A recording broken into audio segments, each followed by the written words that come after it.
Happy institute के YouTube channel पर आप सबका स्वागत है। आज से हम जीके और करंट अफेयर्स का वीडियोस का सीरीज एक स्टार्ट कर रहे हैं, जिसमें सारे अपकमिंग एग्जाम्स के लिए जो मोस्ट एक्सपेक्टेड क्वेश्चंस हैं जीके के और करंट अफेयर्स के, हम उनको कवर करने की कोशिश करेंगे। चाहे वो ईएसआईसी का एग्जाम हो, सीजीएल हो, सीएचएसएल हो, आरबीआई का एग्जाम हो, ट्रिपल एसबी का एग्जाम हो या और भी कोई कॉम्पिटिटिव एग्जाम जो आगे आने वाले हैं, उन सब के लिए मोस्ट इंपॉर्टेंट क्वेश्चंस होंगे। तो आप बिना स्किप किए इस वीडियो को आखिरी तक देखिए, सारे क्वेश्चंस को रट लीजिए ताकि आपका जो जीके का सेगमेंट है बहुत अच्छी तरह से तैयार हो जाए before you go for that exam. चलिए पहला क्वेश्चन स्टार्ट करते हैं। यूक्रेन अपना बॉर्डर कितने कंट्रीज के साथ शेयर करता है? Ukraine shares its border with how many countries? Answer is 7। Ukraine अपना बॉर्डर 7 कंट्रीज के साथ शेयर करता है। यूक्रेन एक ईस्टर्न यूरोपियन कंट्री है और इसका फॉर्मेशन 1991 में जब रशिया का डिसइंटीग्रेशन हुआ, 15 राज्य बने थे, 15 कंट्रीज बने थे, उनमें से एक यूक्रेन था। यूक्रेन अपना border Russia, Poland, Belarus, Slovakia, Hungary, Romania और माल्डोवा के साथ शेयर करता है। इसकी जो कोस्ट लाइन है वो सी ऑफ एज़ोव और ब्लैक सी इनसे बनी है। यूक्रेन यूरोप का सेकेंड लार्जेस्ट कंट्री है। इसकी कैपिटल है कीव। ये कंट्री के नॉर्दर्न पार्ट्स में लोकेटेड है, बेलारूस के बिल्कुल नजदीक, और डेनिपर रिवर के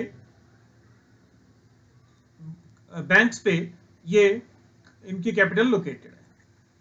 सेकेंड क्वेश्चन है, how many countries are members of NATO? NATO के कितने कंट्रीज नाटो के मेंबर्स हैं? आंसर है 30। देयर आर 30 कंट्रीज जो इस समय नाटो के मेंबर्स हैं। चलिए हम जान लेते हैं। NATO is the short form of North Atlantic Treaty organisation.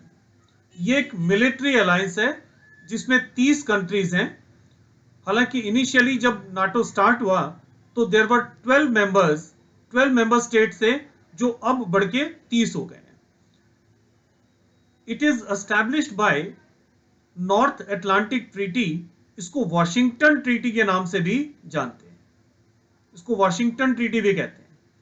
4 अप्रैल 1949 को इसकी स्थापना हुई थी बाय यूनाइटेड स्टेट्स, कनाडा और कई सारे वेस्टर्न यूरोपियन नेशंस जो थे उनके द्वारा।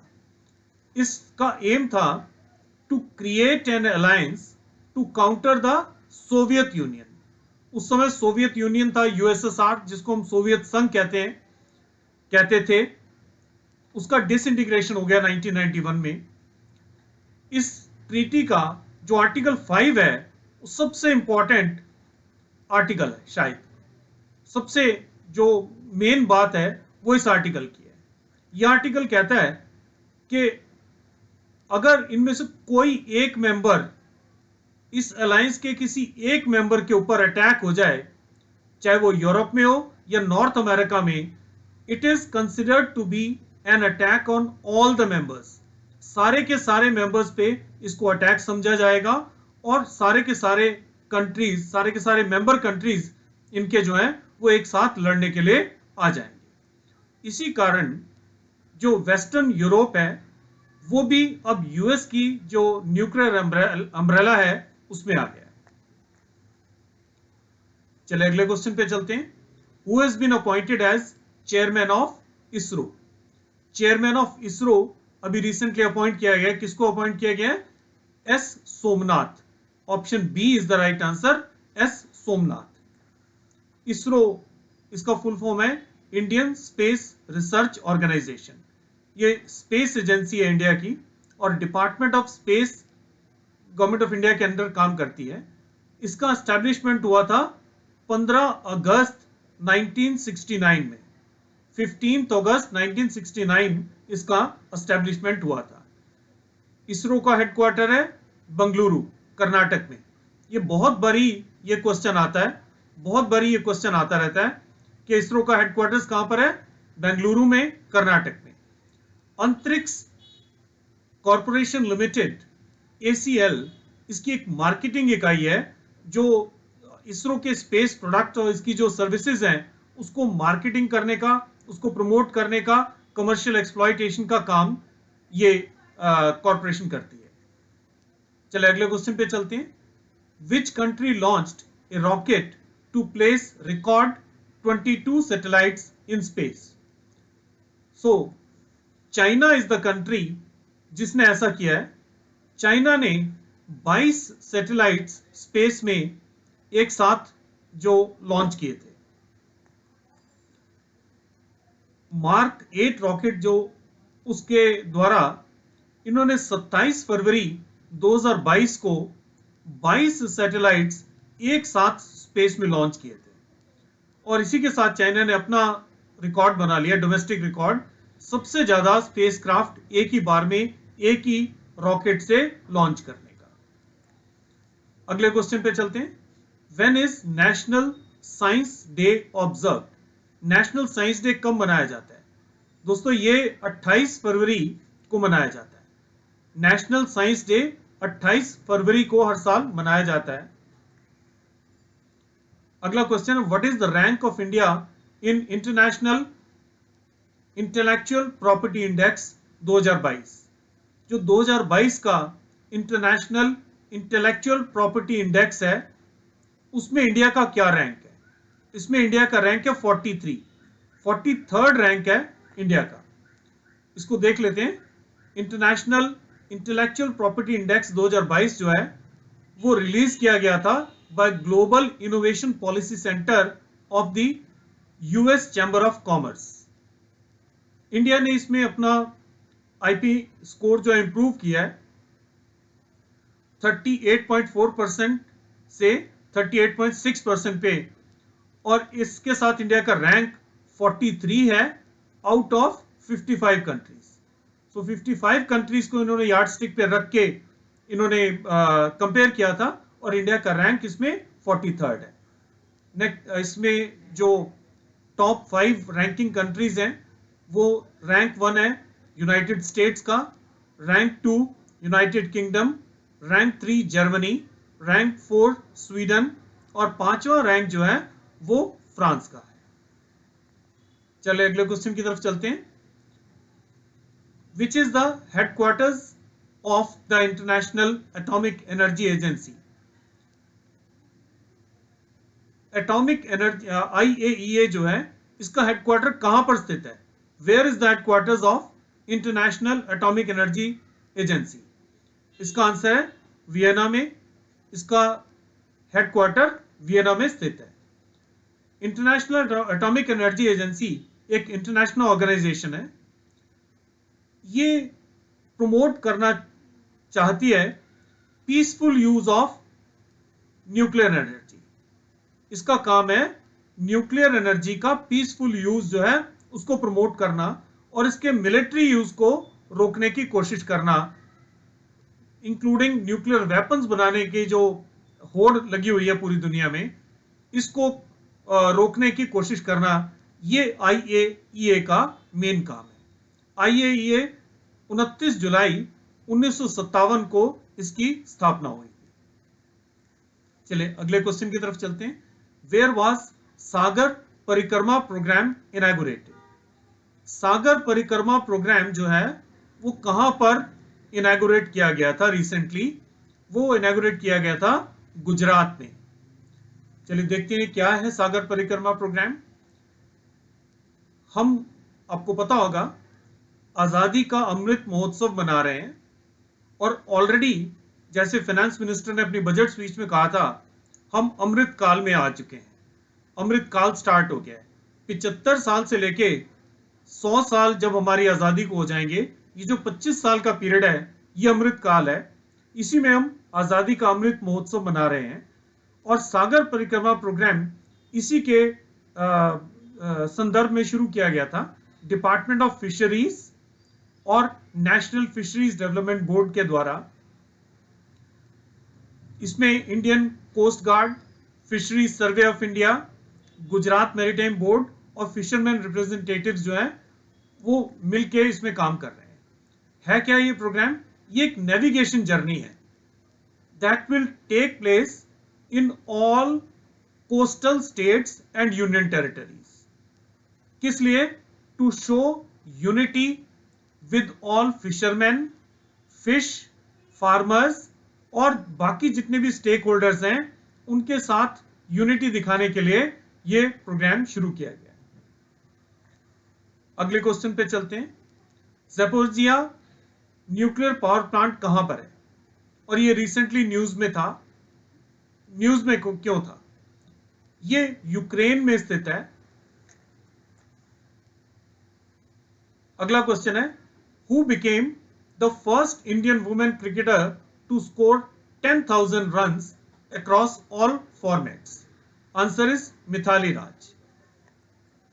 हमारी मिथाली राज वेटरन बैटर है, फर्स्ट इंडियन वुमेन क्रिकेटर बन गई हैं और इंटरनेशनली वो सेकंड क्रिकेटर हैं जिन्होंने 10,000 रन पूरे किए हैं अक्रॉस ऑल फॉर्मेट्स, चाहे वो टेस्ट हो या वनडे हो या 2020 मैचेस हो, सारे मैचेस को मिलाकर इन्होंने 10,000 रन अपने पूरे किए हैं। मिथाली राज बहुत सीनियर प्लेयर है इंडियन क्रिकेट टीम की और 38 इयर्स ओल्ड।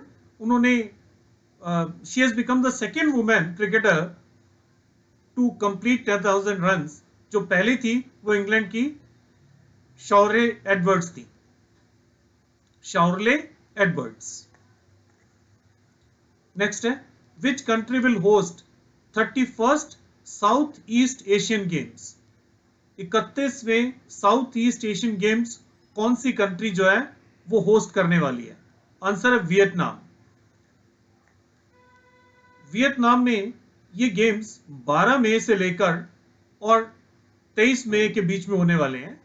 ये बाई एनुअल इवेंट है, हर 2 साल बाद होते हैं। ये नवंबर 2021 में होने थे, लेकिन इनको पोस्टपोन करना पड़ा बिकॉज ऑफ कोविड पैंडेमिक। और वियतनाम इसको सेकेंड टाइम होस्ट करने वाला है। पहले उन्होंने 2003 में भी इन गेम्स को होस्ट किया था। नेक्स्ट क्वेश्चन है, जो आयुष्मान भारत डिजिटल मिशन है, इसके लिए बजट में कितना, इसको इंप्लीमेंट करने के लिए बजट में कितना एलोकेशन किया गया है, कितना पैसा अप्रूव किया गया है? आंसर है 1600 करोड़ रुपया अप्रूव किया हुआ है। 1600 करोड़, यहां करोड़ नहीं लिखा, 1600 करोड़ रुपीस इसमें अप्रूव किए हैं। आयुष्मान भारत डिजिटल मिशन को सितंबर 2021 में स्टार्ट किया गया था for creation of health IDs for all citizens.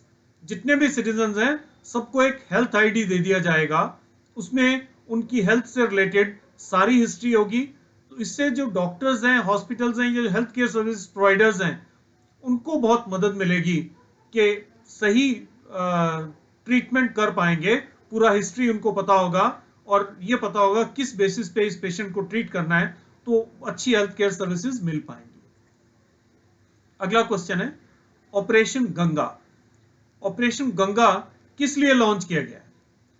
Operation Ganga को लॉन्च करने का जो पर्पस है, to bring back Indians stranded in Ukraine. आपको पता है रशिया ने यूक्रेन पर हमला कर दिया है। वहां पर बहुत सारे इंडियंस स्टूडेंट्स भी थे और अदरवाइज भी इंडियंस गए हुए हैं।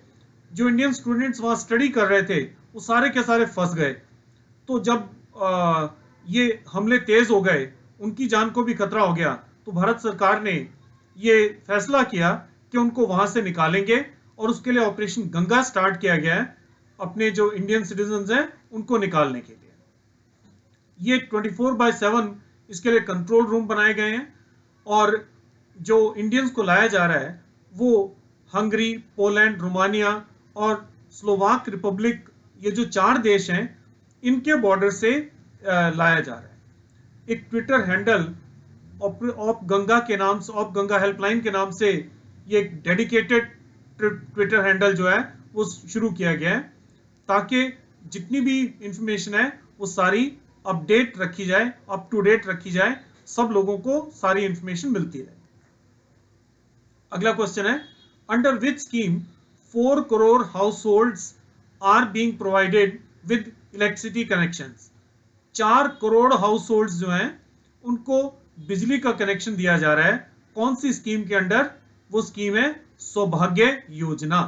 उसका नाम है सौभाग्य योजना। प्रधानमंत्री सहज बिजली हर घर योजना, जिसको सौभाग्य योजना के नाम से भी जानते हैं, इसका एम है to provide energy access to all by last mile connectivity, ताकि इलेक्ट्रिसिटी कनेक्शन हर घर में, अर्बन एरियाज हो चाहे रूरल एरियाज हो, हर घर में बिजली का कनेक्शन दिया जा सके। प्राइम मिनिस्टर नरेंद्र मोदी ने इसको लॉन्च किया था, प्रधानमंत्री सहज बिजली हर घर योजना को, एट दीनदयाल ऊर्जा भवन इन न्यू दिल्ली 25 सितंबर 2017 को यह स्कीम शुरू की गई थी। अगला क्वेश्चन है, हु डिस्कवर्ड क्लोरोफॉर्म। क्लोरोफॉर्म की खोज किसने की थी? लाई बिग जो है उन्होंने इसकी खोज की थी।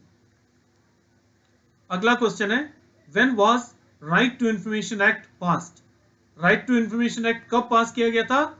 2005 में इस एक्ट को पास किया गया था। अगला क्वेश्चन है, लीगल टेंडर मनी किसको कहते हैं? लीगल टेंडर मनी किसको कहते हैं? चेक्स को, ड्राफ्ट्स को, बिल ऑफ एक्सचेंज को, या करेंसी नोट्स को? करेक्ट आंसर है करेंसी नोट्स को लीगल टेंडर मनी भी कहा जाता है। अगला क्वेश्चन है, नाबार्ड की स्थापना किसकी रिकमेंडेशन पर हुई थी? किसने रिकमेंड किया था नाबार्ड की स्थापना के लिए? तो इसका करेक्ट आंसर है शिवारमन कमेटी की रिकमेंडेशन पर नाबार्ड की स्थापना की गई थी। नाबार्ड का फुल फॉर्म है national bank for agriculture and rural development. ये एक रेगुलेटरी बॉडी है, ये रेगुलेट करती है सारे आरआरबीज को और जो कोऑपरेटिव बैंक्स हैं उनको। ये मिनिस्ट्री ऑफ फाइनेंस के जुरिस्डिक्शन में आती है। इसकी स्थापना की गई थी, ये क्वेश्चन कई बार मैंने एग्जाम्स में देखा है कि इसकी स्थापना किस साल में हुई थी। 12 जुलाई 1982 में, 12 जुलाई 1982 इट वाज एस्टैब्लिश्ड। जो इसका हेडक्वार्टर्स है वो है मुंबई में, इसका हेडक्वार्टर्स मुंबई में है। नेक्स्ट क्वेश्चन है, the term let is associated with. Let term किस खेल के साथ संबंधित है? बैडमिंटन, चेस, हॉकी या फुटबॉल? आंसर है बैडमिंटन। नेक्स्ट क्वेश्चन है, which water body separates Andaman and Nicobar islands. Andaman और निकोबार आइलैंड्स जो हैं उनको सेपरेट करने वाली कौन सी बॉडी है इनमें? Answer is 10 degree channel. 10 degree channel Andaman और निकोबार को सेपरेट करता है। अगला क्वेश्चन है, Kalinga prize is given in which of the following fields. इनमें से किस फील्ड में कलिंगा प्राइज दिया जाता है? आर्ट्स में, मेडिसिन में, क्रिएटिव राइटिंग में या साइंस में? करेक्ट आंसर है साइंस की फील्ड में इस अवार्ड को दिया जाता है। आपको पता होगा ये अवार्ड यूनेस्को देता है। This award is given by UNESCO. किस लिए? For exceptional skill in presenting scientific ideas to lay people. Exceptional skill in presenting scientific ideas to lay people. 1952 में ये अवार्ड जो है प्राइज क्रिएट किया गया था।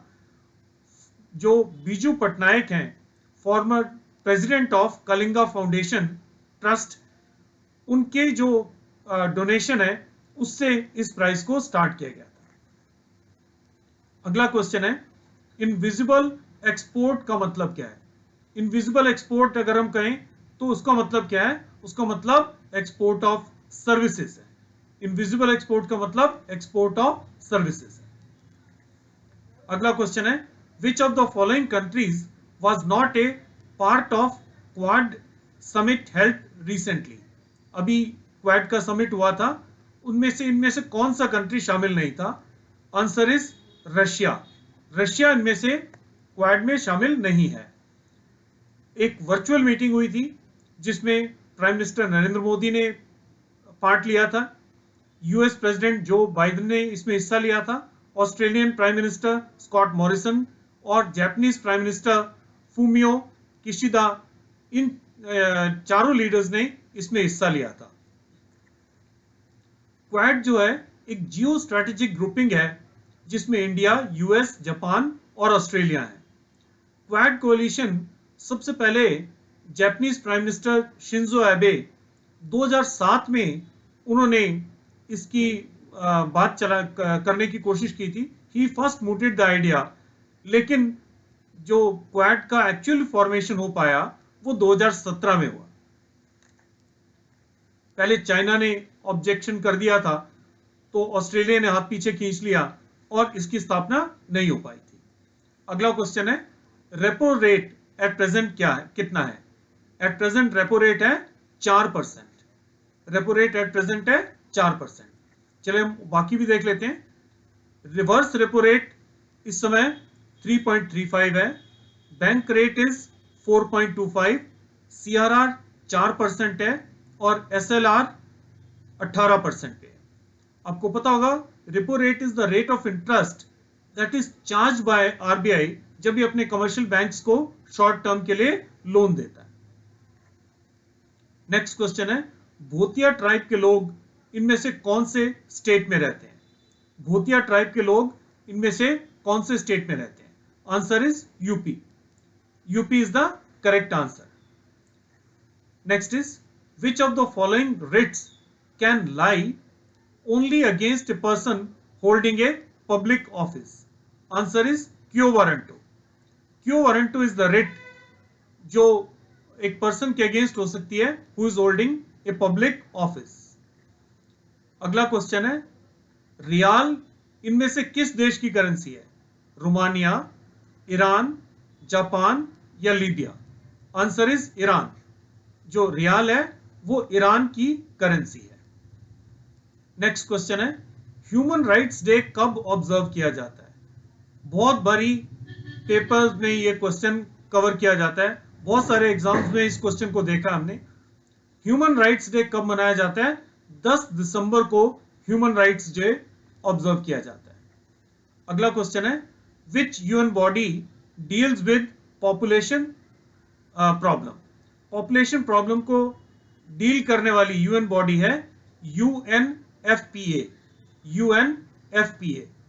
अगला क्वेश्चन है, which article of the Indian constitution recognises Hindi in Devanagari script as the official language of India? इनमें से कौन सा आर्टिकल है जो हिंदी को देवनागरी स्क्रिप्ट में भारत की ऑफिशियल लैंग्वेज बनाता है? आंसर है article 343।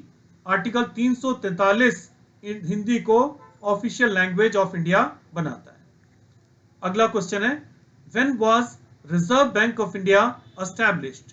Reserve bank of India की स्थापना कब हुई थी? 1935 में। याद रखिए 1935 में इसकी स्थापना हुई थी, तब ये प्राइवेट शेयर होल्डर्स बैंक था। अगला क्वेश्चन है, how many ministries have been included in PM Gati शक्ति योजना? तो PM गति शक्ति योजना में 10 मिनिस्ट्रीज हैं, 13 मिनिस्ट्रीज हैं, 16 मिनिस्ट्रीज हैं, या ये सारे मिनिस्ट्रीज को इसमें इंक्लूड किया गया है? Right answer is 16। 16 मिनिस्ट्रीज को इसमें कवर किया गया है। हम देख लेते हैं PM गति शक्ति जो योजना है क्या। It is a national master plan और ये एक डिजिटल प्लेटफॉर्म है to bring together integrated planning and coordinated implementation of infrastructure connectivity projects. जो हमारे इंफ्रास्ट्रक्चर प्रोजेक्ट्स थे, कई बार वो मिनिस्ट्रीज में कोऑर्डिनेशन ना होने की वजह से वो कई सालों लटके रह जाते थे। एक मिनिस्ट्री ने कुछ कभी क्लियरेंस दिया, दूसरा किसी ने कब दिया। अब ये जो इंफ्रास्ट्रक्चर डेवलपमेंट है उसमें गति लाने के लिए, उसमें तेजी लाने के लिए प्राइम मिनिस्टर गति शक्ति जो नेशनल मास्टर प्लान है इसको स्टार्ट किया गया है एक डिजिटल प्लेटफॉर्म में, जिसमें जो भी मिनिस्ट्री से अप्रूवल चाहिए होगा, कोई भी कोऑर्डिनेशन की बात है, वो फटाफट इस डिजिटल प्लेटफॉर्म के थ्रू कर ली जाएगी।